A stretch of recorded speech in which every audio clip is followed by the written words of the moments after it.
selamat malam Bapak Ibu yang terkasih di dalam Tuhan, baik yang ada di Zoom Sema Adonai maupun yang ada di live streaming. Wow, kalian banyak sekali udah ada di live streaming ya. Saya menyapa kalian yang ada di live streaming. Salam damai sejahtera dari Henny, New York ya. Malam hari ini kita akan masuk di dalam pelajaran sejarah penebusan. Pelajaran sejarah penebusan yang mungkin Bapak Ibu sudah ketahui sebagian besar ya. Dan hari ini kita ada pelajaran yang sangat penting. Karena pelajaran ini adalah menyebut nama-nama wanita di dalam silsilah Yesus Kristus ya. Baik, Bapak Ibu, mari kita menyapa dulu Bapak dosen kita, Pak Pendeta Yudi. Shalom. Shalom, selamat malam. Ya, Pak Pendeta Yudi, banyak orang di live streaming nih yang sedang mau nonton acara kita ya. Mereka antusias sekali. Ya, baik Bapak Ibu yang terkasih, sebelum kita mulai, mari kita minta Ibu Aling untuk memimpin kita di dalam doa pembukaan. Dipersilakan Bu Aling. Baik Ibu, baik Bapak Ibu sekalian, mari kita berdoa terlebih dahulu. Bapa kami yang di surga, terima kasih dan puji syukur ya Bapak, karena pada malam ini sekali lagi kami masih boleh diberi kesempatan dan juga kesehatan untuk kembali bisa berkumpul bersama di dalam kelas yang Adonai untuk bersama-sama kembali belajar tentang kebenaran firman. Ya Bapak, kiranya selalu ada penyertaan dan pimpinan-Mu dalam kelas pembelajaran kami, sehingga semua dapat berjalan dengan lancar dari awal hingga akhir. Baik Ibu Henny yang sebagai moderator yang memimpin kelas pembelajaran kami, demikian juga para operator yang bekerja di belakang layar, sehingga semua dapat melakukan pekerjaan dengan baik dan juga dengan lancar sampai kelas ini selesai. Dan berkatilah juga Pak Yudi yang akan menjadi narasumber kami malam ini ya Bapak.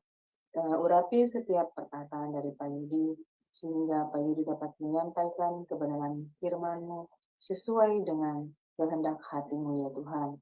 Dan berikanlah kepada kami semua yang ada di dalam ruangan ini hikmat yang daripadamu, sehingga firman yang kami terima dapat dalam hati kami bertumbuh, berkembang, menghasilkan rema di dalam diri kami, dan memampukan kami untuk bisa memahami dan melakukannya dalam kehidupan kami, sehingga kami bisa memberitakannya kepada sesama kami dan mengajarkannya kepada sesama kami, sehingga kami bisa menjadi terang, menjadi berkat bagi sesama kami.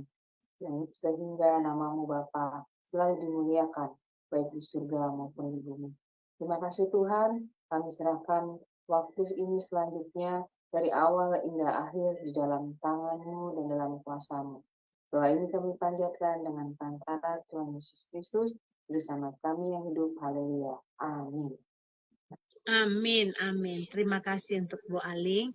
Baik Bapak Ibu, saya akan memperkenalkan dosen kita malam hari ini dengan profilnya ya. Silakan disimak ya Bapak Ibu yang terkasih. Shalom semua, berjumpa kembali dengan tema Adonai. Dan pada kesempatan kali ini kita akan berkenalan dengan pembicara kita, yakni Bapak Pendeta Yudi M. Lengkong. Dan berikut adalah profil singkat dari beliau. Nama lengkap Pendeta Yudi PM Lengkong, Eskom, MDiv MTH Demin.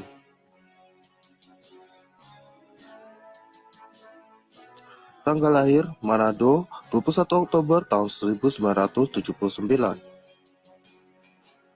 Alma Mater, Sarjana Komputer Eskom di Universitas Bina Nusantara Jakarta pada tahun 2003. Master of Divinity MDiv di The Presbyterian General Assembly Theological Seminary, Florida, US pada tahun 2010.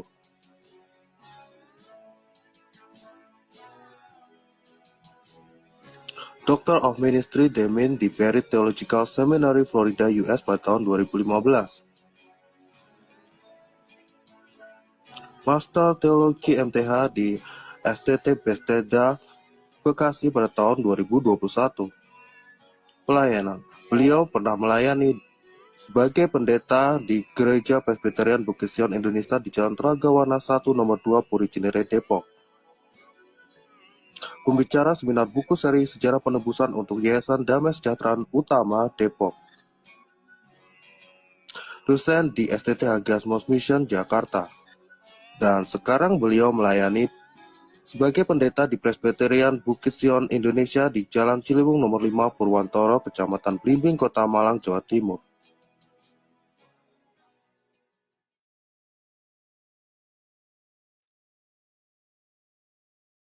Ya, itulah profil dari dosen kita ya. Bapak Ibu, dia sangat dibekali dengan pengetahuan-pengetahuan ini ya. Jadi makanya waktu dia mengajar di STT juga luar biasa. Nah, kita beruntung nih teman-teman. Di Jum Sema Adonai kita kebanyakan dosen-dosen yang mengajar di STT ya. Jadi Jum Sema Adonai ini adalah tempat belajar firman Tuhan. Baik Bapak Ibu, persiapkan hati kita. Kita mau belajar saat ini. Kita mempersilakan Bapak dosen kita, Bapak Pendeta Yudi Lengkong, dipersilakan. Baik, Shalom Bapak Ibu sekalian. Saya mohon maaf tadi terlambat untuk bergabung. Dan hari ini kita akan berbicara mengenai perempuan-perempuan yang muncul di dalam silsilah Yesus Kristus. Dan ini saya mohon maaf karena ada beberapa kegiatan yang terjadi dalam 1 minggu ini, sehingga saya belum mempersiapkan PowerPoint-nya. Tapi ya semoga dengan pembahasan malam hari ini kita bisa menerima kasih karunia Tuhan. Baik, kita akan berbicara bersama-sama mengenai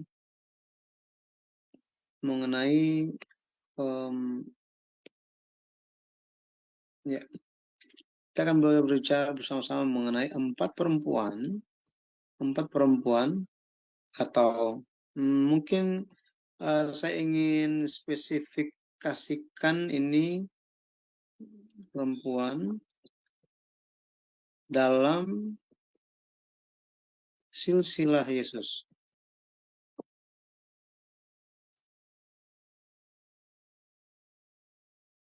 Silsilah Yesus Kristus. Ya. Baik, mari kita lihat beberapa hal mengenai perempuan-perempuan ini. Kita baca dulu firman Tuhan. Firman Tuhan, mari kita lihat kita akan lihat bersama-sama firman Tuhan.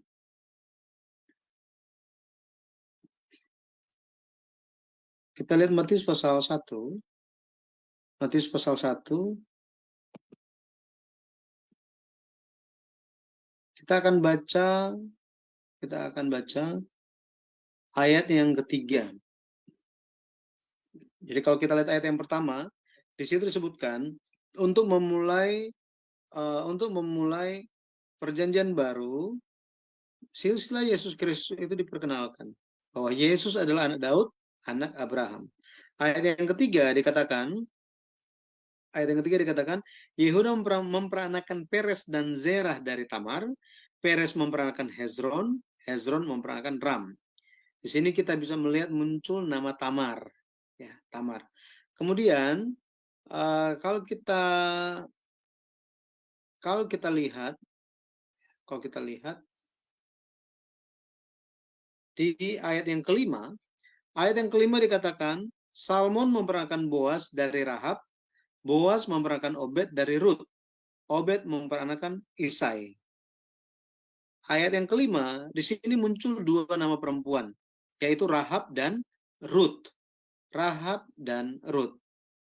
Ayat yang keenam, di situ dituliskan Isai memperanakan Raja Daud, Daud memperanakan Salomo dari istri Uria.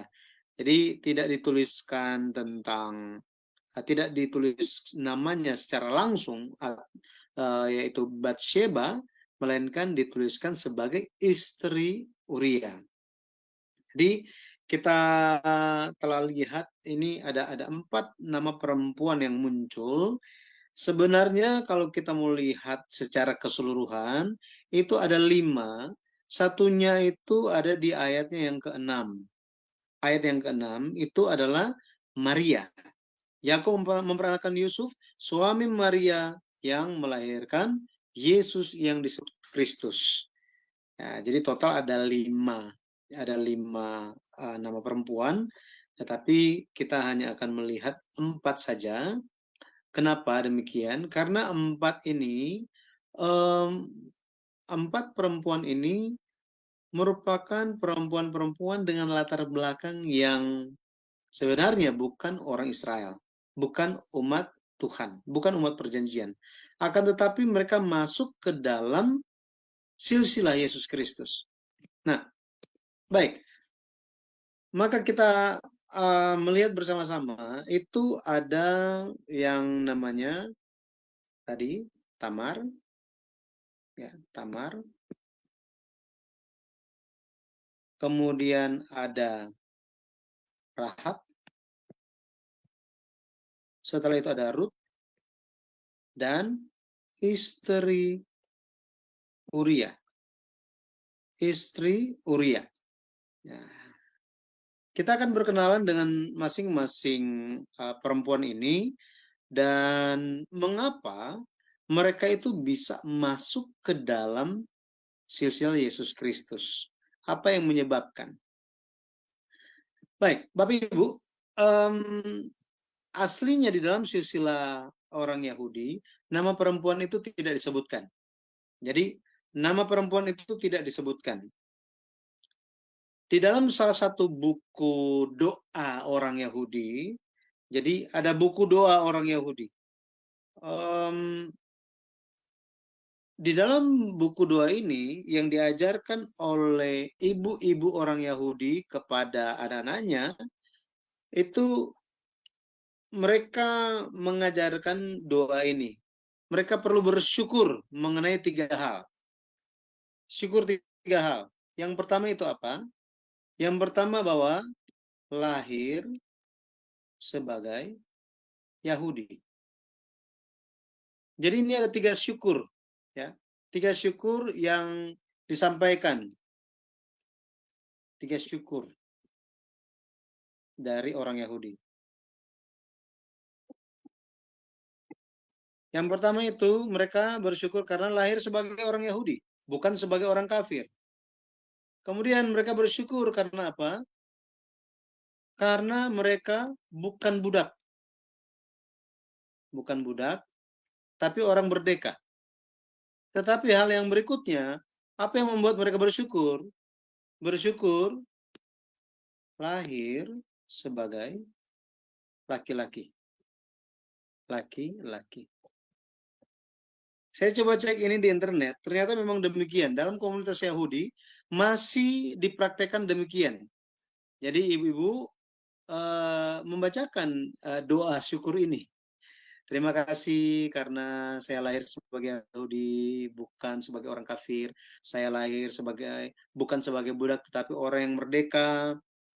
Terima kasih saya lahir sebagai laki-laki, bukan perempuan. Dari sini kita bisa melihat bagaimana orang Yahudi meremehkan orang kafir. Ya, jadi mereka meremehkan orang kafir. Kemudian mereka meremehkan apa? Mereka meremehkan budak. Dan mereka meremehkan perempuan. Jadi perempuan ini diremehkan. Ya, diremehkan. Kenapa mereka bersyukur lahir sebagai orang Yahudi? Karena mereka melihat orang Yahudi adalah orang yang diselamatkan. Sedangkan orang kafir itu adalah orang yang memang takdirnya adalah neraka. Nah, ketika melihat Matius tadi, ya, Matius 1 ayat yang ketiga, kemudian 5-6, ini membuktikan apa? Ketika nama-nama perempuan itu muncul, siapa saja mereka? Tamar, kemudian Rahab, Setelah itu, setelah Rahab siapa? Ruth dan istri Uria. Fakta bahwa nama-nama perempuan ini muncul dalam silsilah Yesus Kristus, ini menjadi bukti. Bukti apa? Bukti bahwa keselamatan diperluas. Diperluas menjangkau siapa? Diperluas menjangkau pada orang kafir, dan perempuan. Seperti ini. Jadi telah diperluas. Ini itu sebabnya ketika kita membaca silsilah Matius pasal 1, kita perlu ingat sasaran dari Injil Matius, audiensnya adalah orang Yahudi. Itu sebabnya kita Matius dibuka dengan silsilah, karena orang Yahudi itu mereka langsung tertarik ketika berbicara mengenai silsilah. Tetapi di dalam silsilah Yesus Kristus, anak Daud, anak Abraham, silsilah juru selamat, dicatat juga nama-nama perempuan. Nama-nama perempuan. Sehingga silsilah Yesus Kristus membuktikan keselamatan dari Yesus Kristus melampaui suku bangsa, melampaui jenis kelamin. Ini tersedia bagi banyak orang. Jadi iman di dalam Yesus Kristus ini melampaui dosa dan bahkan situasi. Seperti ini. Mari kita lihat yang pertama mengenai Tamar. Ya, kita lihat yang pertama mengenai Tamar. Mengenai Tamar ini kita bisa lihat, dan banyak dari kita saya percaya sudah membaca hal ini dan sudah tahu mengenai hal ini. Tamar. Ya, mengenai Tamar. Apa yang dilakukan oleh Tamar? Dia melakukan dosa incest. Ya.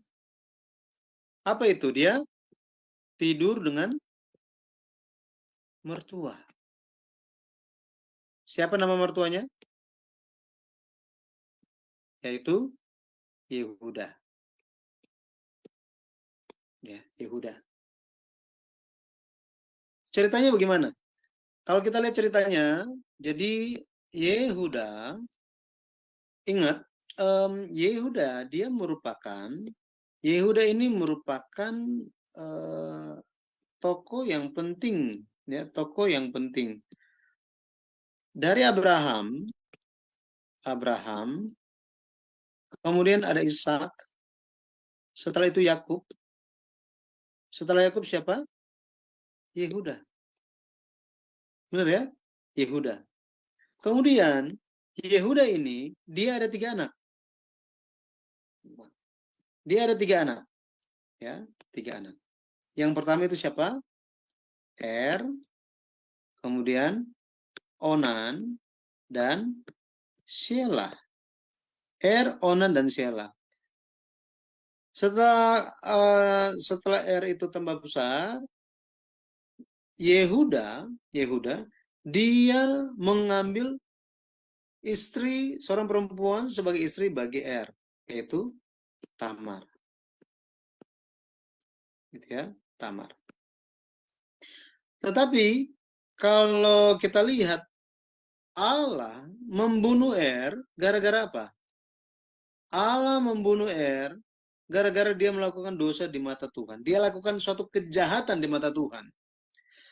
Kejahatan di mata Tuhan, memang Alkitab tidak tulis jelas seperti apa dosanya dengan detail, tetapi perbuatan dari Er ini merupakan dosa di mata Tuhan. Dan sesuai dengan tradisi zaman itu, jika seorang laki-laki itu mati dengan tidak mempunyai keturunan, maka saudaranya harus mengambil janda kakaknya untuk menariskan keturunan kakaknya. Jadi pada akhirnya Onan mengambil Tamar sebagai istri. Tetapi ketika mereka punya anak, anaknya itu akan melanjutkan garisnya siapa? Garisnya Er. Tetapi apa yang terjadi? Yang terjadi adalah Er tidak suka, ya, tidak suka mengenai fakta ini. Dia tidak mau. Alkitab secara khusus menekankan Onan tidak mau memberikan benihnya, tidak mau memberikan benihnya kepada Tamar. Jadi jadi Onan dia dengan sengaja mengeluarkan benihnya untuk jatuh ke tanah dengan tujuan apa? Dengan tujuan supaya Tamar ini tidak dapat anak. Allah melihat itu satu hal yang jahat, kemudian Allah mematikan dia, ya. Allah matikan dia. Kenapa Onan lakukan itu? Karena Onan berpikir bahwa pada akhirnya keturunan itu adalah bukan keturunan saya.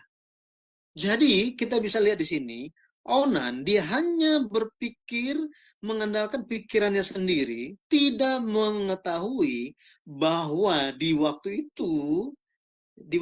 itu hal meneruskan keturunan itu merupakan hal janji, menggenapkan janji.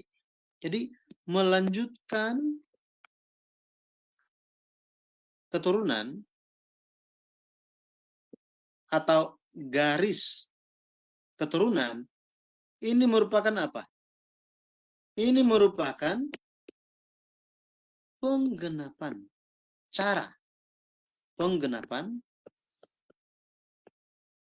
janji atau perjanjian, janji Allah. Akan tetapi Onan tidak peduli tentang perjanjian Allah. Dia tidak peduli. Tidak peduli. Pada akhirnya Tuhan membuat mereka mati. Ya.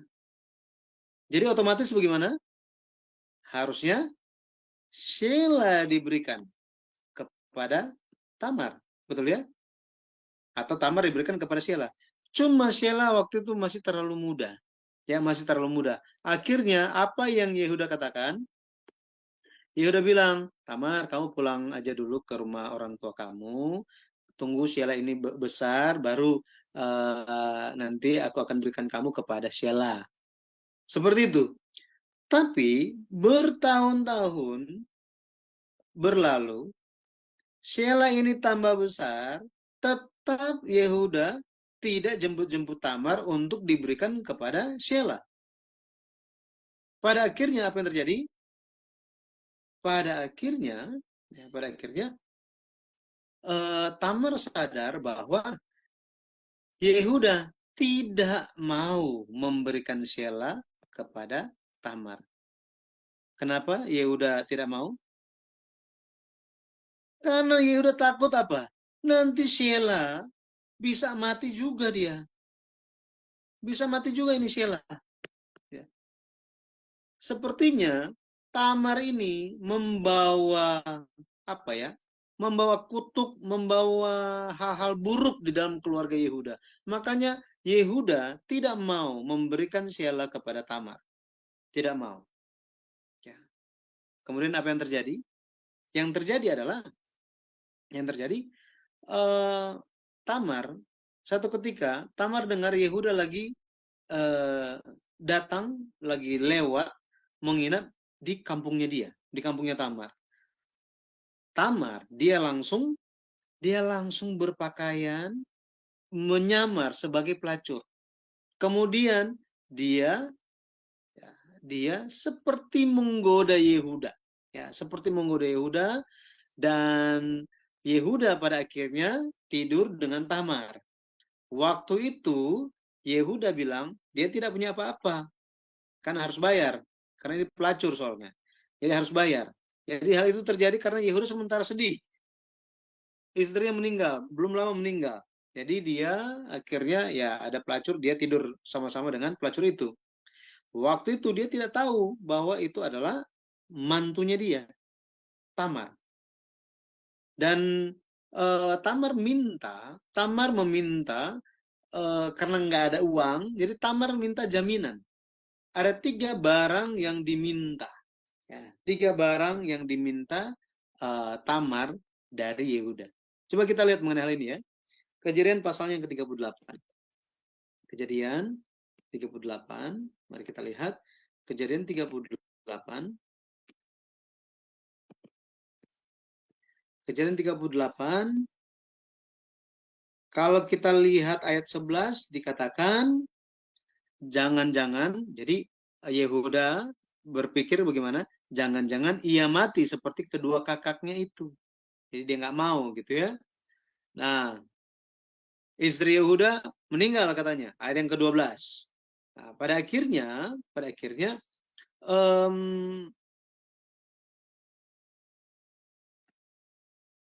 ayat yang ke-18, jaminan atau tanggungan yang diminta oleh Tamar dari Yehuda itu apa? Itu ada 3 hal. Cap materai, kalung, dan tongkat. Jadi ada 3 hal ya, ini muncul di ujian. Cap materai, kalung, dan tongkat. Ya, jadi kalau mahasiswa biasanya ada ujiannya. Ya, hanya intermezzo saja. Jangan khawatir ya, nggak ada ujian. Jadi Tamar meminta 3 hal tersebut sebagai jaminan, ya, sebagai jaminan. Cap materai, kemudian apalagi? Kalung, dan tongkat. Setelah peristiwa itu, Yehuda ingin tukar balik, jadi mau dikirim ternak gitu ya sebagai bayaran, anak domba gitu atau kambing domba mau diberikan. Tapi Tamar itu sudah nggak ada. Dan ketika Yehuda tanya-tanya kepada sahabatnya yang tinggal di wilayah itu, sahabatnya bilang di daerah sini nggak ada pelacur di sini, nggak ada perempuan Sunda. Dia kebingungan Yehuda ini, tapi ya dia pulang aja. Beberapa bulan berlalu, dilaporkanlah bahwa Tamar itu mengandung. Apa perintahnya? Perintahnya apa? Dikatakan begini. Dikatakan ayat 24. Kejadian 38 ayat 24. Sesudah kira-kira 3 bulan dikabarkanlah kepada Yehuda, Tamar menantumu bersundal, bahkan telah mengandung dari persundalannya itu. Lalu kata Yehuda, bawalah perempuan itu supaya dibakar. Bayangkan, dibakar. Ini merupakan suatu hal yang wajar dilakukan di zaman itu. Hukum terjadi persundalan di dalam keluarga gitu ya. Jadi di hadapan penghakiman risiko untuk dibakar, Tamar kirimkan barang-barang yang dia miliki. Dia bilang, laki-laki, ayat 25, dari laki-laki yang mempunyai barang inilah aku mengandung, juga dikatakannya, periksalah siapa yang mempunyai cap materai serta kalung dan tongkat ini. Ayat 26 bilang apa? Yehuda memeriksa barang-barang itu lalu berkata, bukan aku. Ini saya bicaranya biasa-biasa aja gitu ya. Tetapi kalau Yehuda waktu itu, ketika dia periksa dan dia lihat bahwa cap materai, kalung, dan tongkat itu adalah milik dia, Yehuda sangat kaget. Dia kaget, dia malu, dia rasa nggak enak lagi. Kenapa? Karena semua orang jadi tahu. Ini suatu hal yang memalukan. Gitu ya. Mertua tidur dengan mantunya sendiri. Tapi, di sini, tapi Yehuda bilang apa? Bukan aku, tetapi perempuan itulah yang benar. Karena memang aku tidak memberikan dia kepada Sheila anakku. Dan ia tidak bersetubuh lagi dengan perempuan itu. Di sini kita bisa melihat apa? Kita bisa melihat bahwa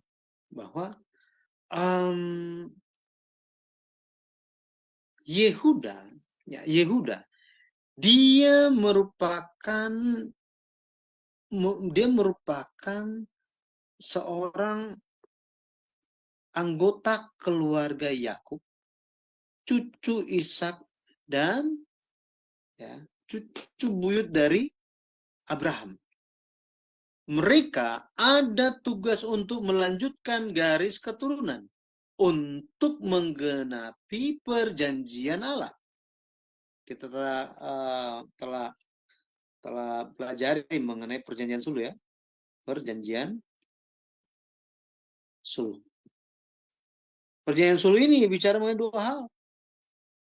Mengenai tanah dan keturunan.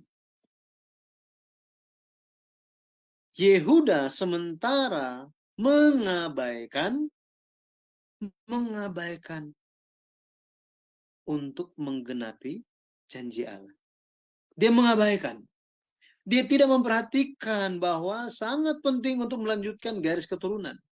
Dia tidak memahami bahwa Onan ini mati gara-gara tidak memperhatikan perjanjian Allah. Makanya ketika dia melihat cap meterai, kalung, tongkat milik dia, baru dia sadar bahwa apa? Dari keluarga besar Yehuda hanya Tamar yang memperhatikan janji Allah ini. Hanya Tamar yang memperhatikan penggenapan perjanjian Allah. Hanya Tamar yang memperhatikan kehendak Allah. Itu sebabnya Tamar mempertaruhkan nyawanya untuk apa? Untuk janji Allah bisa digenapi. Supaya Yehuda ini bisa disadarkan. Allah mengizinkan hal ini terjadi. Pada akhirnya Yehuda menyatakan apa? Bahwa Tamar itu adalah orang yang benar. Tamar adalah orang yang benar. Bayangkan. Kebenarannya, dia menjadi benar gara-gara apa? Gara-gara dia memperhatikan janji Allah. Dia memperhatikan janji Allah. Kalau kita lihat di dalam bahasa Ibrani, kata Tamar, nama Tamar itu artinya tiang. Ini arti namanya itu tiang.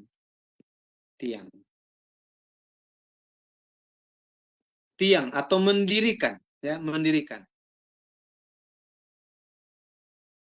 Sehingga di sini kita bisa melihat Tamarlah yang mendirikan keluarga Yehuda. Tamarlah yang mendirikan supaya janji Allah ini bisa digenapi. Hari ini kita perlu menjadi orang-orang yang mendirikan jalan supaya setiap pekerjaan Tuhan, setiap kehendak Tuhan, setiap janji Tuhan itu digenapi dalam hidup kita. Digenapi dalam hidup kita. Jadi, silsilah itu nyaris terputus. Silsilah nyaris terputus. Nyaris terputus di sini kan? Terputus nih. Siapa yang menyelamatkannya? Tamar yang menyelamatkannya. Tamar yang membuat pada akhirnya Yehuda, keturunan Abraham itu terus berlanjut. Ingat, Yesus Kristus, keturunan perempuan, proto-evangelium atau proto-gospel, itu sementara berjalan, sementara mengalir di dalam silsilah Abraham, keturunan Abraham, termasuk Yehuda. Tetapi Yehuda, karena mengandalkan pikirannya sendiri, silsilah terancam terputus. Terputus. Itu sebabnya perbuatan Tamar mengorbankan hidupnya. Jadi bukan gara-gara dia itu gila, gila berhawa nafsu dan lain-lain. Tetapi itu sepenuhnya kalau kita lihat, dia mempertaruhkan nyawa. Dia memiliki hikmat untuk meminta 3 hal yang dimiliki oleh Yehuda. Itu sepenuhnya menunjukkan bagaimana Tamar memperhatikan janji Allah. Itu sebabnya siapakah perempuan seharusnya tidak masuk ke dalam silsilah.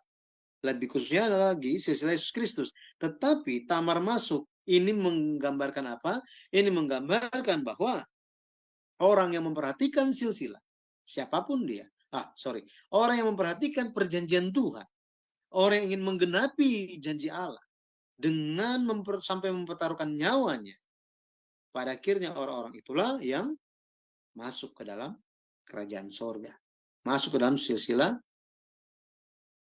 kitab kehidupan. Ya, kitab kehidupan. Yang kedua, mari kita lihat mengenai yang kedua, kita lihat mengenai Rahab. Rahab di Yosua pasal yang kedua, kita tahu Rahab ini dia seorang pelacur. Dia seorang pelacur.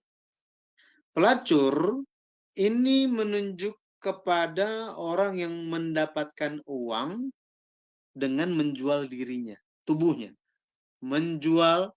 Mendapatkan uang dengan menjual tubuhnya. Menjual tubuhnya. Bayangkan,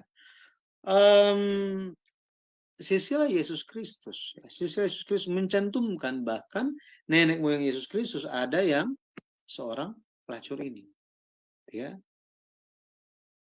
Dia bisa masuk ke dalam silsilah Yesus Kristus. Itu sebabnya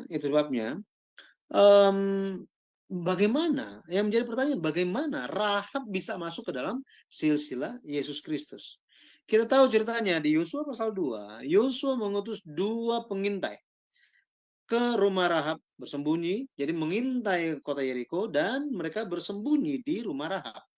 Rahab mempertaruhkan nyawanya dan menyelamatkan. Jadi yang dia lakukan, dia menyembunyikan 2 pengintai. Ini yang terjadi. Akan tetapi lebih dari ini kalau kita lihat. Lebih dari ini. Rahab masuk ke dalam silsilah Yesus Kristus. Itu karena apa? Iman. Imannya. Ya, imannya. Apa imannya itu? Iman yang seperti apa? Kita lihat Yosua 2. Sebelum Yosua pasal 2, mari kita lihat di kitab Ibrani. Kitab Ibrani mencatat mengenai dia. Ya, Ibrani, kita lihat Ibrani 11. Ibrani 11 kita lihat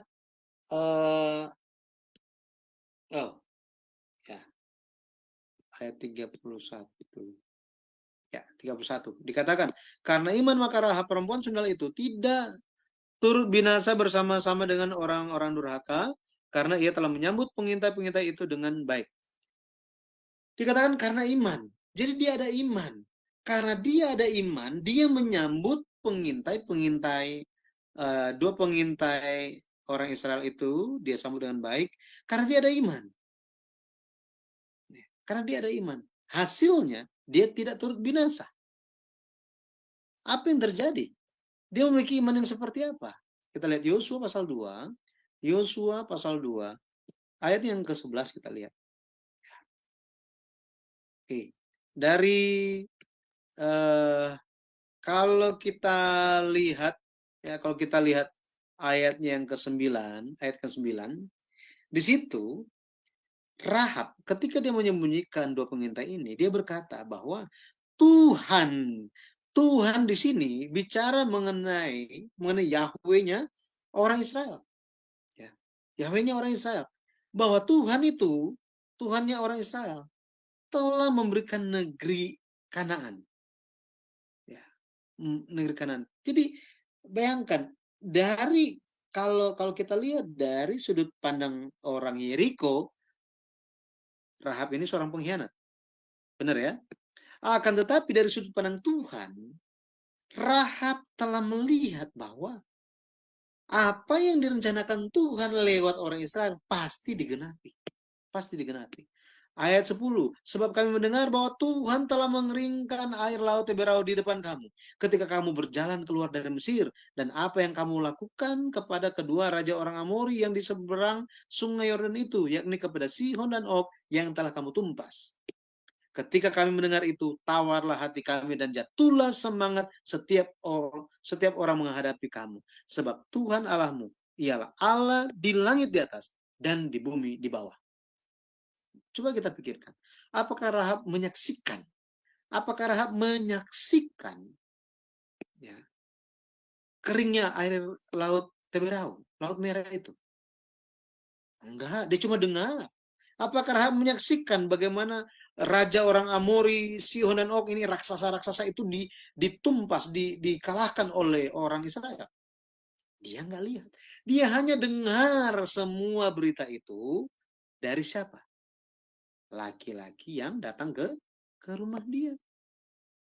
Tetapi pada waktu itu, ketika mendengar mengenai Allah orang Israel, iman dibangun di dalam Rahab. Dia bilang apa? Sebab Tuhan Allahmu ialah Allah di langit, di atas, dan di bumi, di bawah. Jadi kita bisa lihat bahwa Rahab, dia memiliki iman yang percaya pada Allah Israel. Ketika kita bicara Allah Israel, ini bicara tentang Allah perjanjian. Dan apa? Dan dia menunjukkan perbuatan, dia menunjukkan perbuatan dari imannya. Ini penting. Perbuatan dari iman. Rahab, dia mempertaruhkan nyawanya mengenai hal ini. Bayangkan. Dia percaya kepada Allah, dia mempertaruhkan nyawanya. Dia percaya dan dia tetap berbuat, dia lakukan iman dia. Karena dia percaya kepada Allah, perjanjian. Karena Rahab, jadi kalau kita lihat arti Rahab, arti nama Rahab itu adalah luas, lebar. Hatinya luas, lebar untuk Tuhan. Ketika Rasul Paulus menegur orang-orang di Korintus kalau nggak salah, ya di Korintus mungkin ya.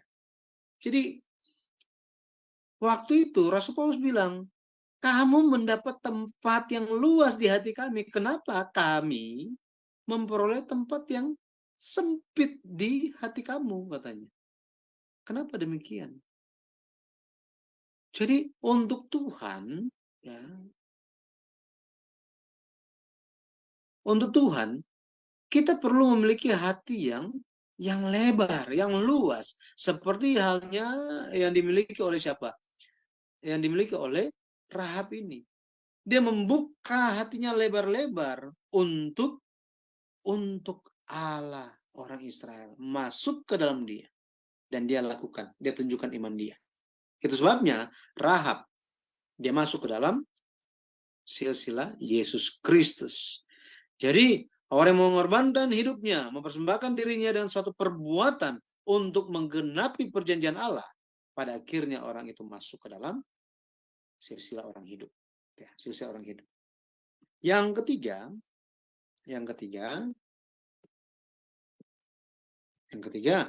jadi di dalam silsilah Yesus Kristus, ini adalah Rut. Ya, ini adalah Rut. Kalau kita lihat silsilah Yesus Kristus, itu Matius 1 ayat 17, silsilah Yesus Kristus itu dibagi menjadi 3. Ini kan dari Abraham sampai Raja Daud. Raja Daud, kemudian ini dari Daud, yang kedua dari Daud sampai pembuangan ke Babel. Pembuangan ke Babel, kemudian dari pembuangan ke Babel sampai kepada Yesus. Nah, secara khususnya itu kita sementara belajar periode pertama silsilah Yesus Kristus. Ini periode pertama. Dan ini sampai Raja Daud, ini ada 3 perempuan. Ya, 3 perempuan. Siapa saja? Tamar, Rahab, dan Rut. Ya, Rut.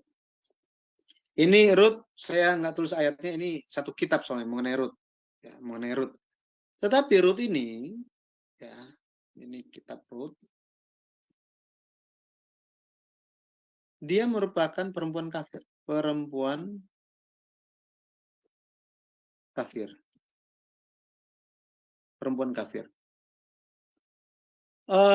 Kalau kita baca di Rut pasal 1, ada kelaparan.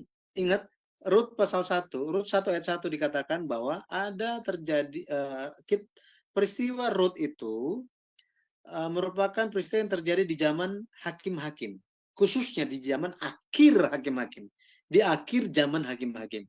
Nah, waktu itu ada kelaparan di Bethlehem Yehuda. Kemudian ada seorang yang namanya Naomi dengan suaminya namanya Elimelek. Ini mereka ada 2 anak, Mahlon dan Kilion.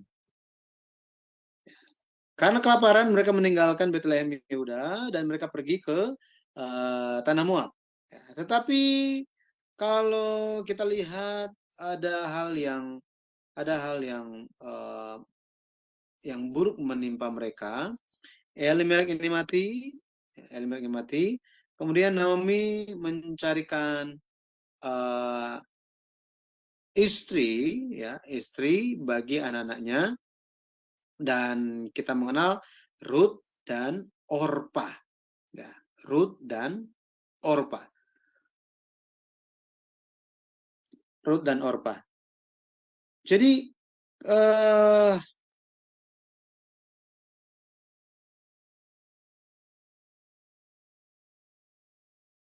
kalau kita lihat ya, Rut dan Orpa, mereka adalah perempuan Kanaan.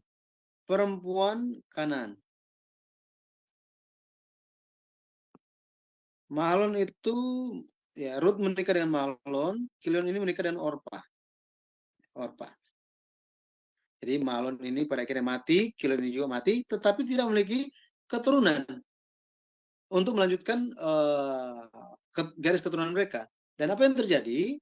Yang terjadi pada akhirnya Naomi, ya, tinggal Naomi, Rut, dan Orpa.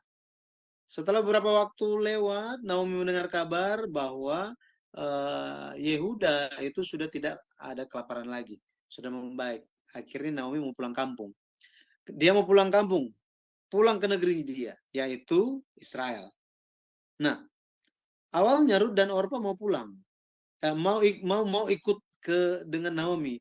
Tetapi Naomi bilang, nggak usah, masa kalian mau tunggu saya dapat anak laki-laki, kemudian tunggu dia besar dan saya berikan kepada kalian untuk supaya kalian itu bisa melanjutkan keturunan? Nggak bisa lagi gitu. Nah, waktu itu Orpa dia pulang, dia pergi ke rumah keluarga dia, tetapi Rut dia tidak mau lepas dengan Naomi.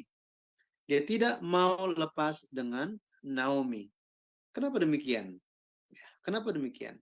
Kalau kita baca di Rut pasal 1, ayatnya yang ke 16 dan 17, di situ dikatakan seperti apa isi hati dari Rut, gitu ya. Kita lihat Rut 1, kita lihat ayatnya yang ke 16, ya, 16. Di sini dikatakan begini. Tetapi kata Rut, janganlah desak aku meninggalkan engkau dan pulang dengan tidak mengikuti engkau. Sebab kemana engkau pergi, ke situ jugalah aku pergi. Dan di mana engkau bermalam, di situ jugalah aku bermalam. Bangsamulah bangsaku, dan Allahmulah Allahku. Nah, kemudian dibilang apa? Di mana engkau mati, aku pun mati di sana, dan di sana aku dikuburkan. Beginilah kiranya Tuhan menghukum aku, bahkan lebih daripada itu, jikalau sesuatu apapun memisahkan aku dari engkau, selain daripada maut. Nah, kita bisa lihat di sini bahwa iman Rut itu luar biasa. Apa yang dia katakan? Bangsamu adalah bangsaku. Bangsamu di sini bangsa siapa? Ini bawa apa? Israel. ya, umat Tuhan, kerajaan Israel ini telah menjadi bangsa dia katanya, bangsanya Rut. Kemudian Allahmu ini adalah Allahku. Dari sini kita bisa menyaksikan bahwa di dalam keluarga Naomi penginjilan telah terjadi. Penginjilan telah terjadi. Ya. Betapa pentingnya untuk memperkenalkan keselamatan di dalam keluarga. Dan Naomi melakukan hal itu. Sehingga Ruth, dia tidak pernah mau meninggalkan Naomi. Bukan hanya Naomi saja, tetapi dia tidak mau meninggalkan Allahnya Naomi. Karena Allahnya Naomi telah menjadi Allahnya dia. Nama Ruth berarti persekutuan. Persekutuan. Atau persahabatan. Persahabatan. Maaf tulisannya ya. Yang penting dengar suara saya aja. Persekutuan atau persahabatan. Jadi Ruth, dia tidak mau kembali dengan Moab. Kepada Moab. Tetapi dia mau bersekutu dengan umat Tuhan. Dia mau bersekutu, bersahabat dengan Allah Israel. Dia seorang perempuan Moab. Kalau kita baca di Ulangan 23 ayat yang ketiga, di situ dikatakan seorang Amon dan Moab tidak boleh masuk jemaah Allah sampai selama-lamanya. Nah, ini suatu hal yang sangat tegas sebenarnya. Akan tetapi kita bisa lihat bahwa Ruth masuk ke dalam silsilah Yesus Kristus itu karena apa? Karena imannya. Itu sebabnya iman memegang peranan yang sangat-sangat penting di dalam masuk tidaknya seseorang dalam silsilah Yesus. Secara khususnya di dalam kitab kehidupan perlu iman untuk bisa masuk ke dalamnya. Jadi hari ini kita hanya melihat, saya batasi saja ya. Saya batasi itu hanya periode pertama silsilah Yesus Kristus, 3 perempuan dari Abraham sampai Raja Daud. Ya, nanti ketika bahas mengenai periode kedua, nanti kita akan bahas mengenai istri Uria itu, gitu ya, istri Uria. Karena yang ditulis bukan Batsheba, tetapi justru nama Uria yang ditulis. Nah, mengapa demikian? Kalau kita terus bertahan, ikut sejarah perusahaan ini, pelajaran sejarah perusahaan, kita akan masuk ke dalam buku yang keempat, yang membahas mengenai periode kedua silsilah Yesus Kristus dari Daud sampai ke pembuangan ke Babel. Kita bisa bahas mengenai hal itu. Jadi kesimpulannya, kita hari ini memiliki latar belakang, benar ya? Tetapi adakah di antara kita yang mau, misalnya gitu ya, Indonesia itu kan pernah dijajah oleh Jepang, oleh Belanda. Nah, banyak kekerasan yang terjadi kepada perempuan-perempuan Indonesia di zaman-zaman itu. Nah, bila misalnya gitu ya, misalnya ada, kita diceritakan tentang kekejaman di zaman dulu terhadap nenek moyang kita, buyut kita di zaman dulu, bahwa mereka itu pernah mengalami kekerasan seksual sampai akhirnya mungkin kita itu ada campuran dari daerah-daerah negara-negara yang lain selain Indonesia. Adakah di antara kita yang menceritakan kepada orang banyak mengenai hal itu dengan suatu kebanggaan? Atau mungkin kita masukkan ke dalam koran. Inilah silsilah pendeta Yudi Lemko. Jadi neneknya dulu pernah menjadi pelacur di zaman Jepang. Kemudian ini di zamannya Belanda juga apa yang terjadi. Apakah ada yang mau tampilkan seperti itu? Oh, ini anak datang dari hubungan dari papa, dari mertua dan mantu. Apakah ada yang mau catat seperti itu? Kita bisa bayangkan, Alkitab itu bestseller di seluruh dunia. Suatu buku yang bertahan dari zaman dahulu kala sampai sekarang.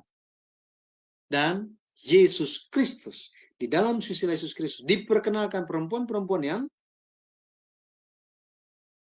banyak kekurangannya dari sudut pandang sosial masyarakat, dan etika dunia.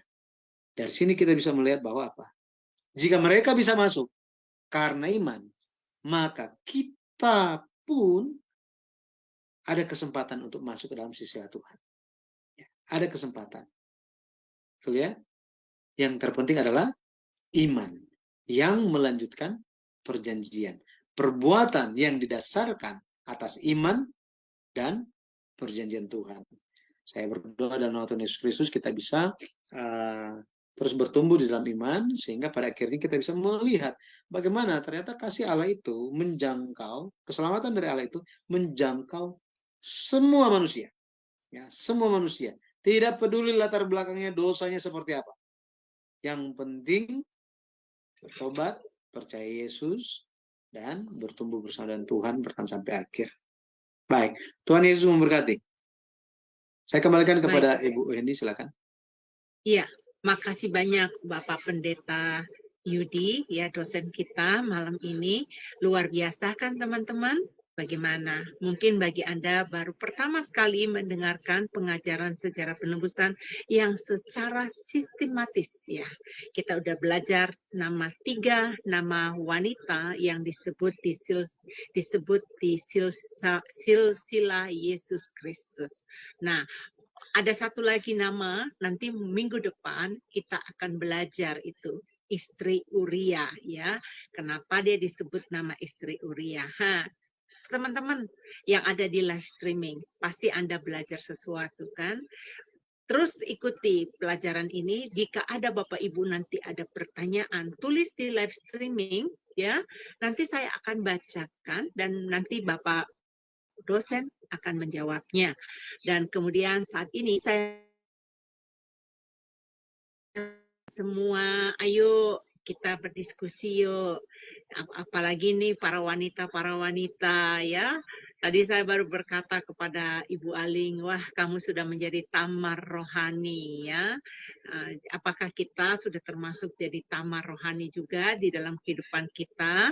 Nah itu tadi arti tamar ya yang disebut sama Bapak Pendeta tadi itu. Tamar artinya adalah tiang ya, tiang artinya mendirikan. Nah, apakah kita sudah mendirikan janji Tuhan di dalam kehidupan kita sebagai anak-anak Tuhan ya? Apakah kita sudah menginjil? Apakah kita sudah berusaha untuk hidup sesuai dengan apa janji Tuhan dalam hidup kita ya? Memang saya melihat kuasa-kuasa si jahat ya ingin memutuskan benang merah untuk kelahiran Tuhan Yesus ke dunia ini. Memang banyak sekali trik-triknya iblis gitu.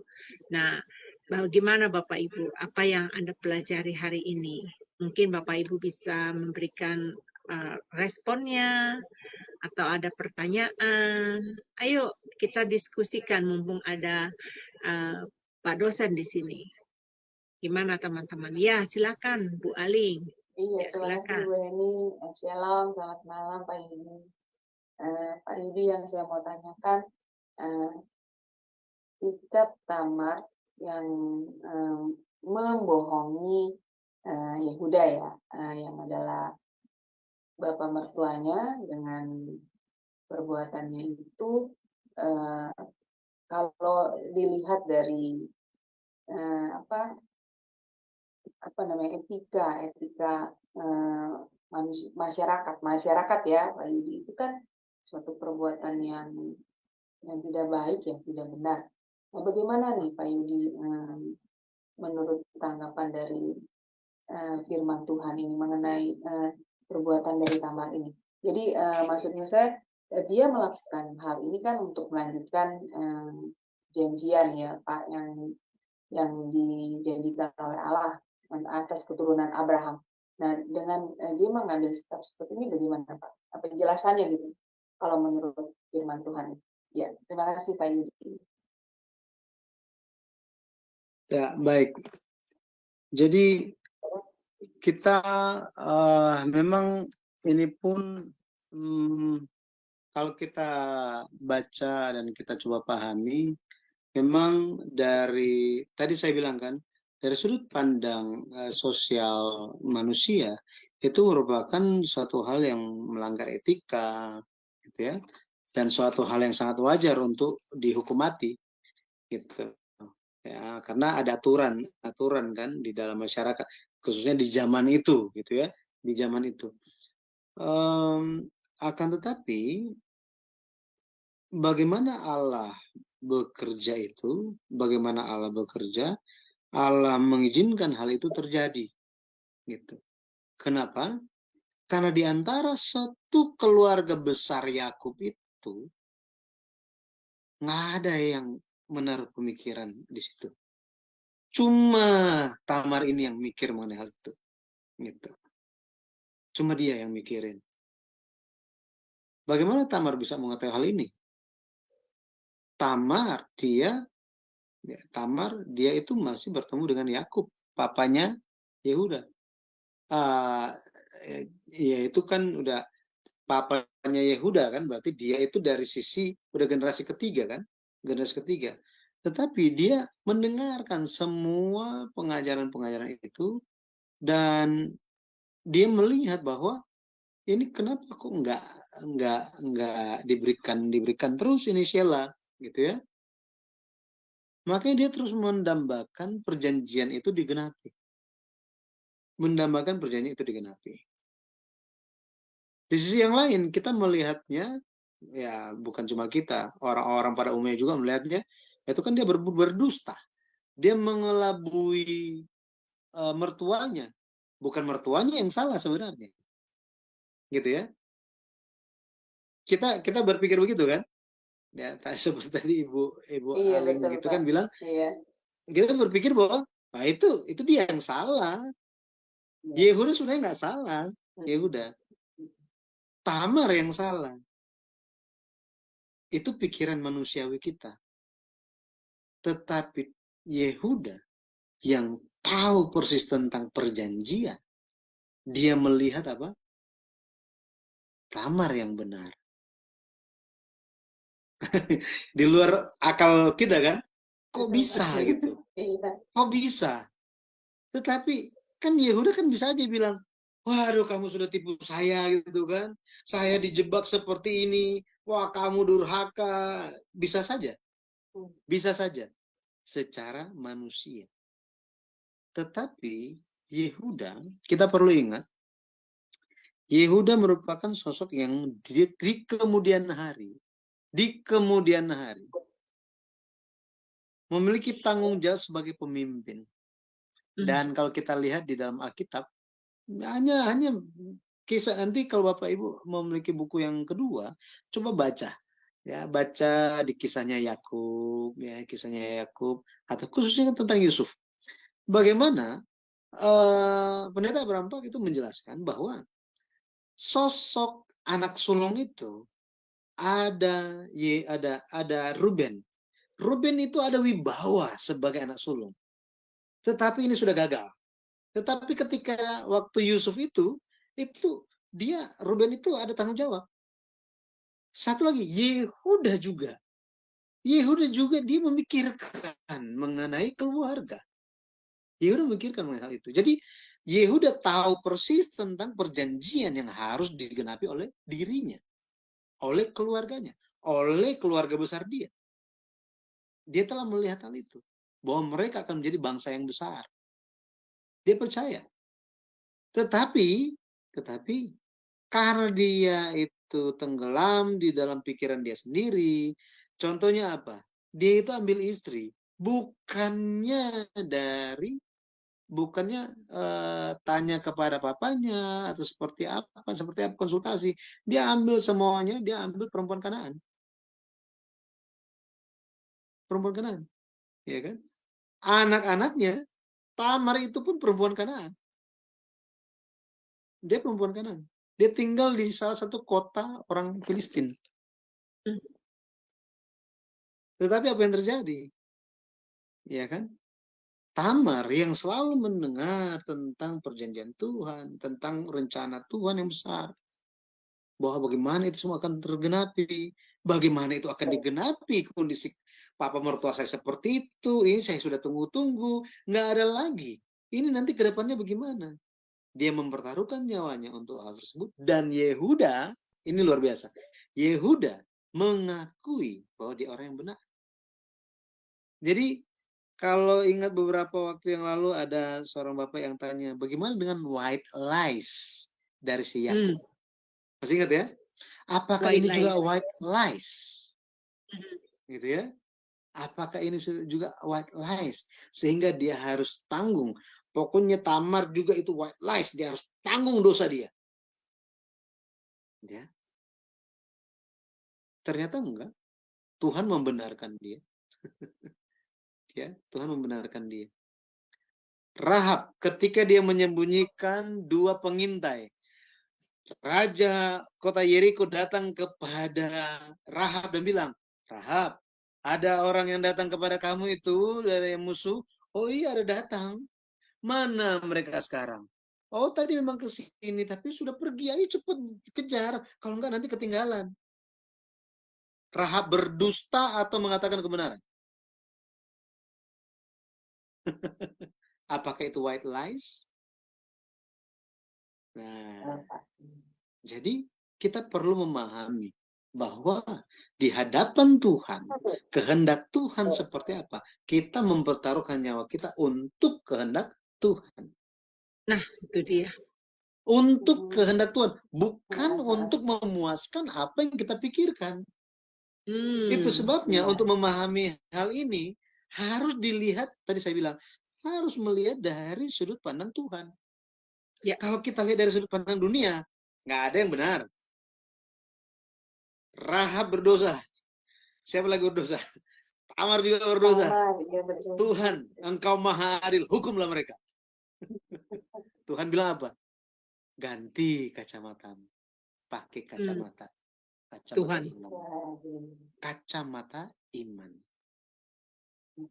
Perempuan-perempuan ini bukan yang memikirkan, oh kayaknya ini udah tidak tersalurkan lagi ini karena udah nggak ada suami. Yang pertama, yang kedua sudah nggak ada. Aduh ini gimana ini, daging harus dipuaskan.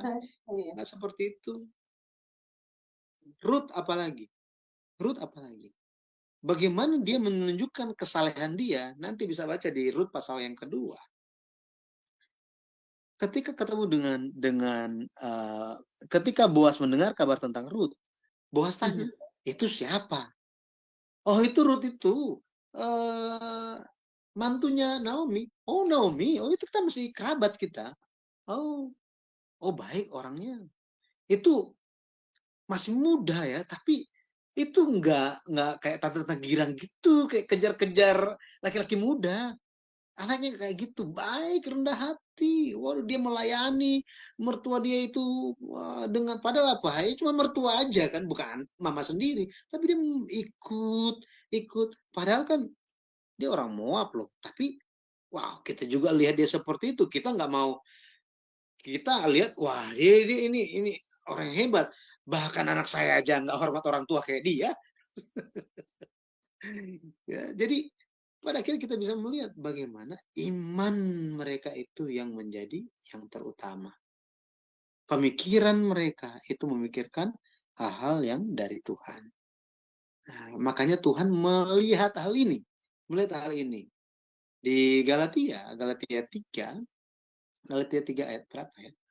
Galatia 3 ayatnya yang ke Galatia 3 ayat yang ke-28, nanti bisa baca gitu ya. Saya baca ya. Dalam hal ini tidak ada orang Yahudi atau orang Yunani, tidak ada hamba atau orang merdeka, tidak ada laki-laki atau perempuan, karena kamu semua adalah satu di dalam Kristus Yesus. Jadi di dalam iman kepada Yesus Kristus, Tuhan nggak pandang lagi perbedaan itu. Tuhan tidak pandang lagi, Tuhan lihat imannya. Dan perbuatan mereka, Tuhan melihat itu sebagai suatu kebenaran. Dari sudut pandang Tuhan ya. Nah, ingat, jangan salah paham di sini. Dan jangan kita berpikir bahwa karena hal ini terjadi juga, banyak hamba Tuhan menyalah artikan ini sehingga dia berpikir apa? Oh, ini kehendak Tuhan tuh seperti ini. Jadi boleh lakukan. Padahal untuk menguntungkan diri dia sendiri. Ini bahaya. Ini bahaya. Hanya Tuhan yang bisa melihatnya seperti itu. Hanya Tuhan yang bisa lihat. Gitu ya. Dan ketika kita melihat dari sudut pandang Tuhan, itu benar-benar kita harus ikut sepenuhnya Tuhan. Gitu ya. Ikut sepenuhnya bagaimana kehendak Tuhan. Ya, karena jangan sampai otoritas Tuhan itu oh ya seperti yang terjadi di zamannya Rahab, di zamannya Tamar, maka saudara-saudara saya juga melakukan hal itu. Nah, itu kan pembenaran. Iya kan? Itu pembenaran diri sendiri. Ya, kasus ya, Pak, pendeta dengan perempuan muda dan lain-lain gitu. Ya, hal-hal seperti itu kan terjadi. Iya, berarti intinya itu asalkan itu adalah kehendak Tuhan, berarti benar ya Pak, itu ya Pak yang kita lakukan, asalkan itu kehendak dari Tuhan, rencananya dia ya Pak ya, seperti itu ya. Jadi tidak ada pembenaran untuk perbuatan-perbuatan yang kalau bukan berdasarkan kehendak Tuhan atau rencana Tuhan ya Pak, seperti itu ya. Benar. Ya. Terima kasih Pak Yudi untuk pencerahannya. Sama-sama. Tuhan berkati. Tuhan berkati. Jadi saya pun jadi ingat ya, yang membenarkan kita Tuhan bukan manusia. Ya. Betul, ya saya setuju sekali. Baik Bapak Pendeta, ada pertanyaan dari Bu Eri di chatting kita. Pak mau tanya mengenai Tamar yang meminta jaminan berupa cap meterai, kalung, dan tongkat. Apakah ketiga benda merupakan sebuah warisan yang pentingkah dari keluarga Yehuda, tetapi mengapa sampai dipertaruhkan tanda kutip kepada seorang pelacur, walaupun memang bukan seperti itu pekerjaan sebenarnya? Silakan. Ya, jadi kalau kita lihat, terima kasih Ibu pertanyaannya. Memang ini barang-barang yang penting. Biasanya kepala keluarga di zaman itu membawa barang-barang yang seperti ini. Terutama itu cap meterai. Ya, cap meterai karena itu menandakan kepemilikan terhadap sesuatu. Ini, gitu ya. Jadi di bawah, setiap kepala keluarga itu memilikinya. Masing-masing memilikinya. Ini memang ini suatu hal yang barang-barang yang penting. Ini 3 barang yang penting. Dan Tamar tahu bahwa ini semua, Tamar tahu mengenai hal ini, bahwa Yehuda pasti membawa 3 barang itu. Nah, Ibu bertanya, kok Yehuda mau memberikan itu sebagai jaminan? Gitu ya. Nah, kalau secara konteks kita melihatnya, Yehuda itu dia baru ditinggalkan oleh istrinya. Gitu ya. Di sementara berduka dan dia lagi mengunjungi sahabat dia. Nah, ketika dia mengunjungi sahabat dia coba untuk menghibur dihibur oleh sahabatnya. Ketika dia balik ada perempuan sundal gitu ya, ada perempuan sundal. Dan pada akhirnya ini kan bicara tentang transaksi. Gitu ya, transaksi. Yehuda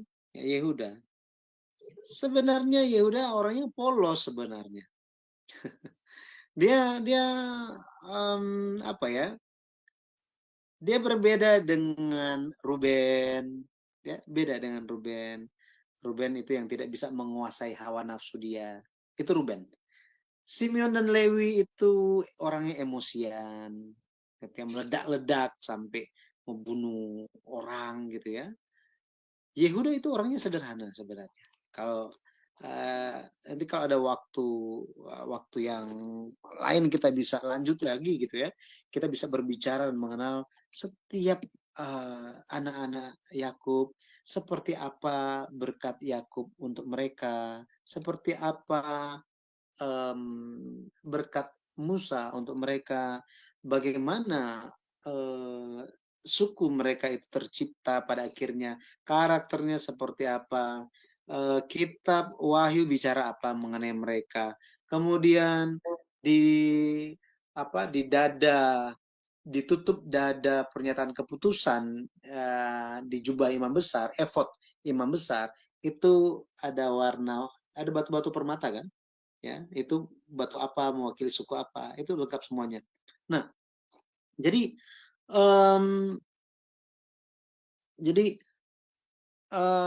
kalau kita lihat Yehuda itu, jadi dia apa adanya, apa yang dia miliki itu yang dikasih, karena dia nggak ada apa-apa, ya dia itu yang dimiliki, dia kasih, karena memang ya saya melihatnya secara konteks ya dia orang yang polos gitu, orang yang polos. Nah, misalnya mengenai Yusuf gitu kan, Yusuf dia kan mencoba untuk menyelamatkan Yusuf sebenarnya dari saudara-saudara dia yang lain. Pas dia lihat udah nggak ada gitu ya, dan lain-lain itu. Jadi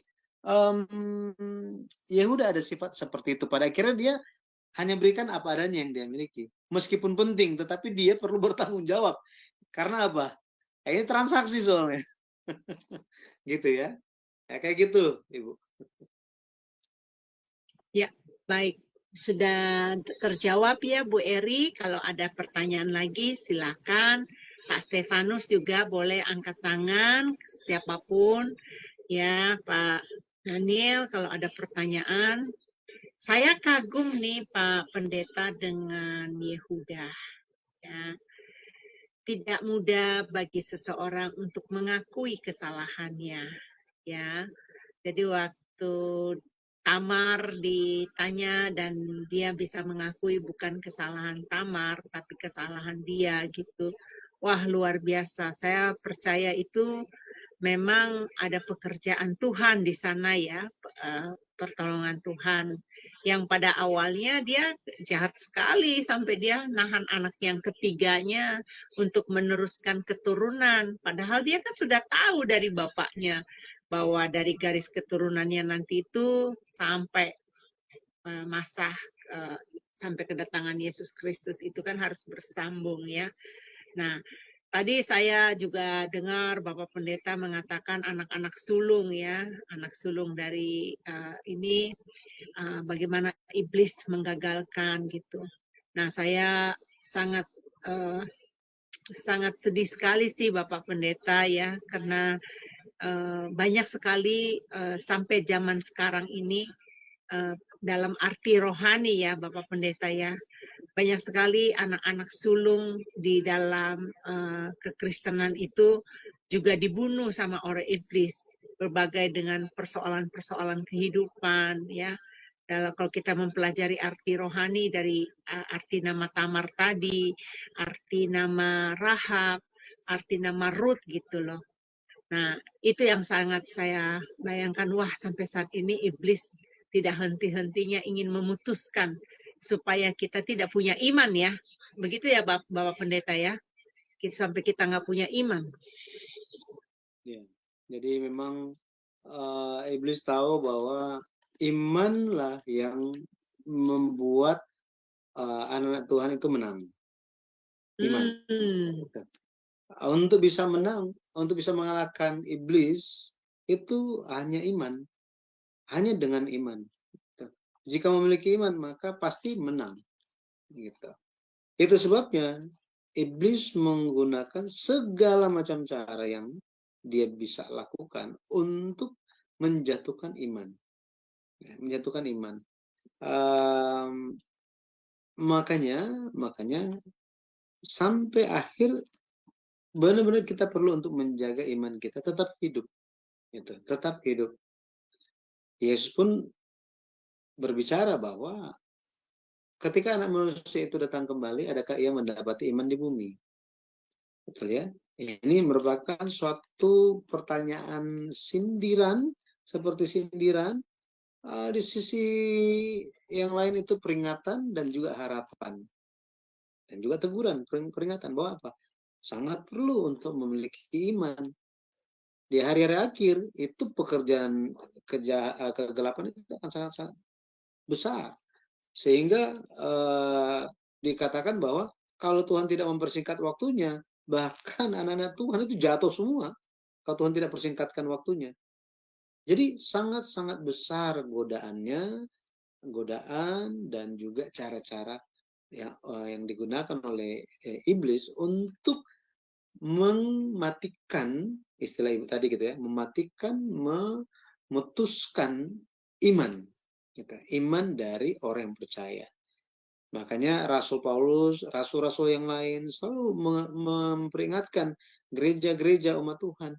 Mereka bilang, itu imanmu yang telah engkau miliki, ayo terus jaga, katanya. Terus jaga, ayo terus jaga, disemangati terus. Maka kita hari ini pun lewat kelas ini, kita pun saling menyemangati. Mari kita jaga iman. Mari kita jaga iman. Caranya bagaimana? Gitu ya. Caranya dengan lewat berbagi pemahaman akan firman Tuhan. Lewat firman Tuhan itu kita dikuatkan.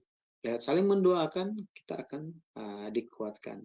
Ya, jadi ya bersyukur karena ada Shema Adonai ini merupakan suatu tempat untuk kita bertemu dan saling mendoakan, juga saling memperkuat iman lewat firman Tuhan.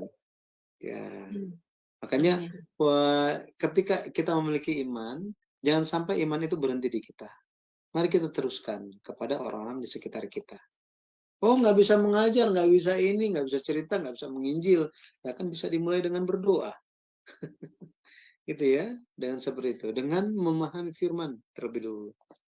Ya, saya percaya dalam pemeliharaan Tuhan, semua hal itu terjadi dalam pemeliharaan Tuhan. Yang terpenting itu respon dari kita. Ya, respon dari kita.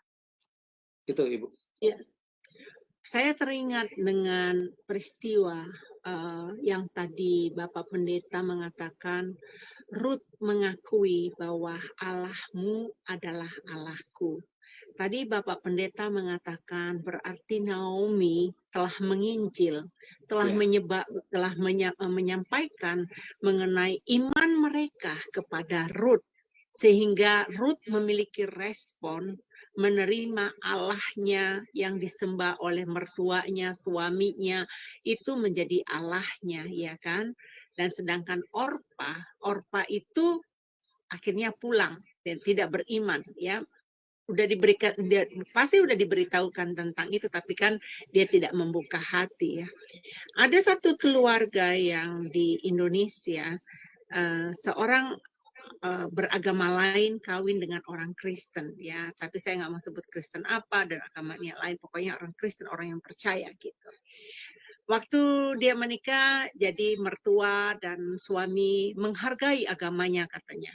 Jadi tidak mau kutak-ketik, ya terserah kamulah katanya, agamamu ya terserah, nggak diinjilin, nggak diapain gitu, nggak diajak juga. Ya kalau lu mau ikut ke gereja ya ayo ikut, kalau nggak mau ya juga stay di rumah juga nggak apa-apa gitu, nggak mau maksa. Istilahnya mau berbuat baik, tidak mau melukakan hati istrinya katanya gitu. Nah, istrinya ini mendapatkan pemberitaan mengenai Yesus Kristus sebagai juru selamat melalui teman sekolahnya. Jadi teman sekolahnya menginjili dia dan akhirnya dia membaca Alkitab dan dia minta sama suaminya, kamu ke gereja, saya diajak ya, saya mau ke gereja. Suaminya kaget, kenapa kamu mau ke gereja gitu kan? Aku nggak paksain kamu loh katanya gitu. Enggak, saya memang mau ke gereja katanya gitu. Dan akhirnya dia ke gereja dan dia bertumbuh imannya. Nah bagaimana ini Bapak Pendeta? Karena tadi Bapak Pendeta kan bilang kan ya, itu kita harus menjadi nama arti Rahab tadi ya, memperluas ya, melebarkan. Jadi itu jadi menginjil. Dengan case yang seperti contoh yang saya ceritakan tadi, bagaimana menurut Bapak Pendeta keluarga Kristen tidak menginjili orang yang menikah dengan anaknya dan suami tidak menginjili suaminya dengan alasan menghormati agama apa yang kamu percayai? Coba. Ya, makanya dari awal, semua kan itu dari awal, bahwa agama Kristen itu bukan hanya sekedar agama, betul kan? di luar negeri itu setahu saya tidak ada yang namanya religion Christianity, religion Muslim, nggak ada. Langsung aja Christian, Muslim atau apa, Buddhis dan lain-lain. Kalau kita di sini ada embel-embel di depan agama Kristen, agama apa, sehingga terkesannya memang Kristen hanyalah agama, saling menghormati saja, yang penting berbuat baik, tidak didasarkan atas iman. Itu sebabnya Yesus Kristus menegur mengenai orang-orang yang memiliki iman yang demikian. Ada 4 jenis tanah kan? Ada 4 jenis tanah. Ada firman yang baru nyampe udah diambil burung katanya. Udah pergi. Ada yang mulai berakar tapi terik panas matahari datang udah langsung kering gitu. Jadi manusia, orang Kristen, orang yang percaya Yesus, siapapun dia, itu tentu pernah mengalami semua ini atau setidaknya dalam kondisi salah satu. Gitu. Sehingga perlu untuk mengkoreksi dan mengikuti nasihat Kristus untuk memiliki tanah hati yang subur, tanah yang baik. Gitu. Nah, jika hanya seperti itu, berarti ya dia tidak memikirkan tentang keselamatan. Hanya memikirkan tentang yang penting damai. Nah, ini bedanya damai bagi manusia dan damai Tuhan. Damai di dalam pikiran manusia itu adalah apa? Tidak ada perang, urus-urusan masing-masing, yang penting nggak marah-marah, yang penting semua tercukupi, pokoknya kita saling jaga privat apa itu ya, private gitu ya, masing-masing, oke, privasi masing-masing, itu sudah enak gitu ya. Yang penting jangan lompat batas aja. Jadi kita jaga masing-masing, saling menjaga. Itu damai bagi manusia. Damai bagi Tuhan apa? Betul kan? Damai di antara manusia itu, damai bagi manusia adalah damai antara sesama. Betul ya? Tetapi di hadapan Tuhan, damai adalah Tuhan tidak murka lagi kepada manusia. Itu damai. Kalau kita baca kitab Roma itu bicara damai, itulah damai. Damai bagi Tuhan adalah Tuhan tidak hukum manusia, tidak murka lagi kepada manusia, tidak marah kepada manusia. Itulah damai. Tetapi apakah itu bisa terwujud secara otomatis? Tidak bisa. Harus ada yang dikorbankan, harus ada darah yang dicurahkan. Yesus Kristus mati di atas kayu salib, itu terjadi, baru ada damai. Tapi ini tidak dipahami oleh orang yang percaya. Orang yang percaya pikirnya apa?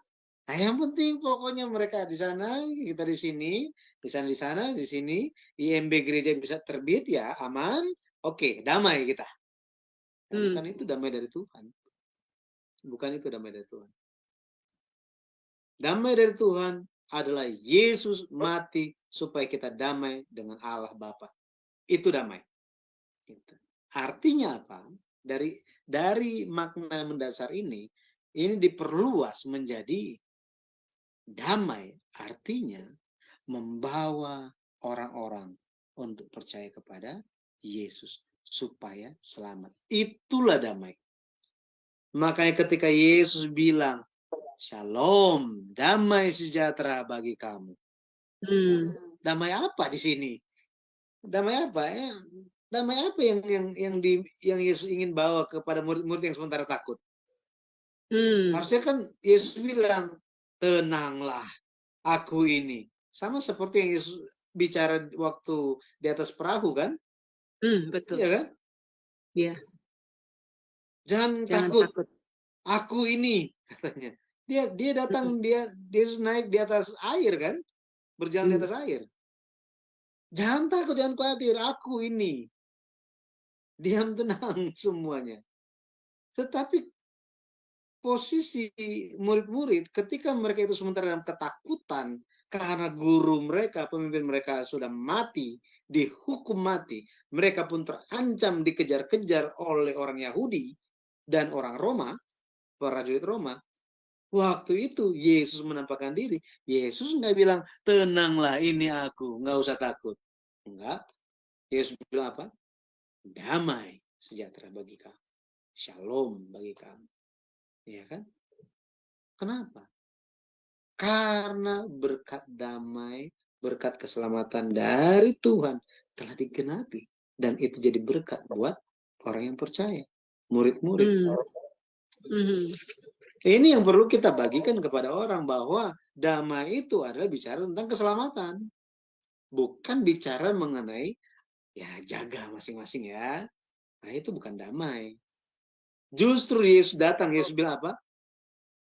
Jangan kau pikir aku akan mendatangkan damai, katanya. Aku akan mendatangkan pedang, memisahkan. Mertua dengan mantu akan berantem, ayah dan anak sama saudara akan berantem semuanya. Gara-gara siapa? Gara-gara Yesus. Iya kan? Tadi katanya damai. Loh kok ini kok Tuhan nggak bawa damai? Maksudnya apa? Ya. Yesus tidak membawa damai seperti yang dipikir oleh manusia. Oh ya udah, di keluarga aman semuanya. Oh berkata baik, ayo ya baik ya. Oh sopan santun, bukan itu. Yesus bawa pedang bagi orang yang berpikir dan berharap damai yang seperti itu. Yesus bawa pedang. Yesus pisahkan. Yang percaya, yang enggak. Dalam satu keluarga yang percaya, ada yang enggak. Tuhan pisahkan dengan pedang. Pedang apa? Firman Tuhan. Tujuannya apa? Dipisahkan dulu. Setelah yang ini mengerti, ayo sampaikan apa keselamatan itu kepada yang di sebelah sini.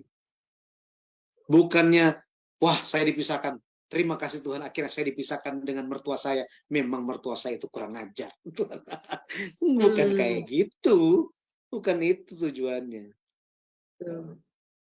Makanya case yang ibu tadi yang saya pikir karena dari pihak suami imannya tidak firm, ya. Tujuan imannya itu tidak jelas. Itu. Jika jelas, maka dia akan injili istrinya. Betul sekali. Jadi kasih sayang yang dia utarakan itu salah ya. Itu manusia, kasih sayang manusia itu. Betul. Jadi apa yang pepatah katakan Pak Pendeta, apa yang baik belum tentu benar, tetapi apa yang benar itu pasti baik ya. Jadi harus dalam benar ya. Nah, saya melihat dari tadi Bapak Pendeta menceritakan mengenai Yehuda ya, Yehuda memakai hikmatnya manusia, hikmatnya dia sendiri. Dia pikir anak gue udah mati nih si R katanya, ntar aku kasih si Onan, nah, Onan mati lagi. Aduh, ntar kalau aku kasih anak aku si Sela nanti mati lagi ya. Jadi akhirnya saya nggak kasih deh si Selah katanya gitu. Nah itu kan hikmatnya manusia ya. Betul. Jadi bukan hikmatnya dari Tuhan. Jadi itu saya juga belajar dari apa yang dijelaskan oleh Bapak Pendeta hari ini, betapa pentingnya hikmat yang dari Tuhan. Karena kadang-kadang secara manusia ya Bapak Pendeta ya, kita berpikir hikmat kita udah benar gitu, tapi sebenarnya salah gitu. Jadi ada alurnya ya Bapak Pendeta, ada alurnya, ada jalurnya, yang mana yang kita harus pikirkan, yang mana yang harus kita jalankan di dalam menjalankan iman kita, menjalankan kekristenan kita. Wah, saya jujur Bapak Pendeta, semenjak saya belajar sejarah penebusan, saya lebih terpahat mengenai tokoh-tokoh di dalam Alkitab ini, mengenai moral kehidupan. Jadi Dulu saya pikir, waduh, pelajaran sejarah gitu.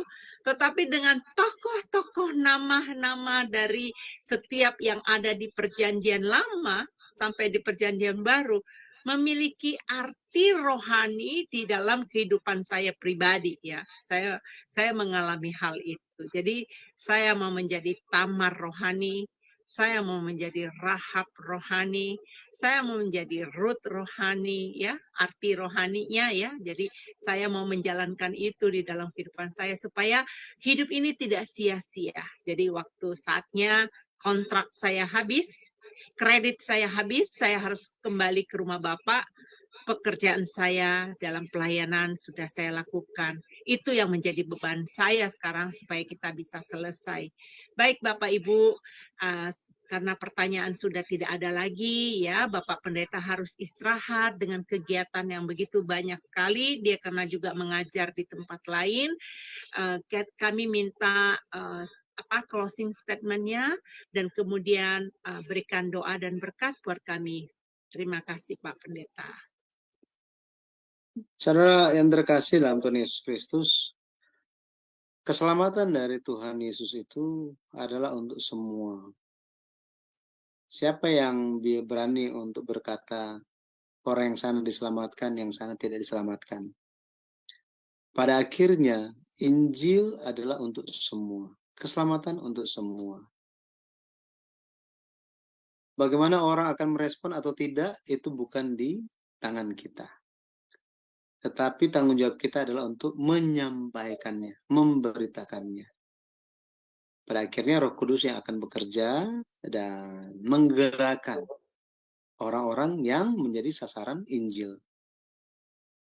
3 perempuan di dalam periode pertama silsilah Yesus Kristus, mereka memiliki latar belakang yang kurang baik. Ada persamaan mereka yang sebagai manusia yang lama, mereka itu memiliki latar belakang yang kurang bagus, pengalaman yang kurang baik. Tetapi setelah bertemu dengan kaum keluarga dari umat perjanjian, mereka melihat bahwa perjanjian Tuhan itu penting. Kehendak Tuhan itu penting, firman Tuhan itu penting untuk digenapi. Karena itu mereka mempertaruhkan nyawa mereka, mengorbankan segala hal dalam hidup mereka demi penggenapan perjanjian Tuhan. Hari ini kita sementara hidup di dalam arus sejarah penebusan. Ada kehendak Tuhan yang perlu kita genapi. Ada perjanjian Tuhan yang perlu kita lakukan di dalam hidup kita sehingga kita mempercepat kedatangan Tuhan. Dan ketika kita menyambut kehendak Tuhan itu dengan baik, percayalah Tuhan akan membenarkan kita, tidak melihat manusia lama kita, tetapi Tuhan akan melihat kita sebagai manusia baru, ciptaan yang baru di dalam Kristus. Saya berdoa dan memberkati dalam nama Tuhan Yesus Kristus, kiranya pembenaran dari Tuhan akan jatuh kepada kita semua yang percaya dan melakukan iman kita di dalam kehidupan setiap hari. Amin. Mari kita berdoa. Allah Bapa yang penuh kasih, kami mengucap syukur atas pelajaran malam hari ini. Kami dengan latar belakang kami masing-masing, dengan pengalaman hidup kami masing-masing, seperti 3 perempuan di dalam periode pertama silsilah Yesus Kristus, mereka hanyalah manusia yang berdosa, tetapi Engkau melayakkan mereka masuk ke dalam silsilah Tuhan. Demikian pula kami ya Bapa. Kami bersyukur ketika kami menyadari bahwa nama-nama perempuan dengan latar belakang yang kurang baik, orang yang berdosa, perempuan, masuk ke dalam silsilah Yesus, maka kami pun ada kesempatan untuk masuk ke dalam silsilah Tuhan, silsilah orang yang benar yang dicatat di dalam kitab kehidupan. Kiranya Bapak Engkau yang memampukan kami supaya kami terus hidup sesuai dengan apa yang Engkau kehendaki, sesuai dengan iman yang diajarkan bagi kami. sehingga kami pun bisa menjadi terang Injil bagi banyak orang dan mempersiapkan jalan kedatangan Tuhan kembali. Terima kasih ya Bapak, Engkau terus pakai channel Sema Adonai demi kemuliaan Tuhan, demi Injil Tuhan disampaikan kepada banyak orang. Berkatilah setiap anak-anakmu yang mengikuti pelajaran malam hari ini. Engkau yang mencurahkan berkat kesehatan, kekuatan, dan penyertaan-Mu. Biarlah Immanuel nyata di dalam kehidupan mereka, sambil berserah kehidupan mereka di dalam tangan Tuhan saja. Hamba berdoa, biarlah ya Bapak tangan Tuhan, tangan kanan Tuhan yang penuh kasih dan kekuatan yang akan mendampingi kehidupan mereka semua. Terima kasih ya Bapak. Dan dari anggota-anggota yang belajar, ada yang dalam keadaan sakit, anggota keluarga yang sakit, Bapak kiranya Engkau akan melawat dan memberikan kesembuhan, pada akhirnya semuanya demi kemuliaan Tuhan saja.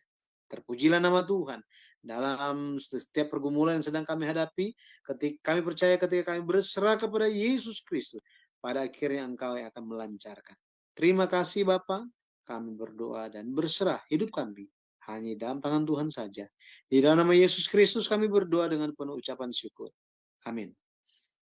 Amin, amin. Terima kasih Bapak Pendeta. Jadi kita akan kembali di minggu depan ya teman-teman. Kita akan meneruskan pelajaran sejarah penebusan.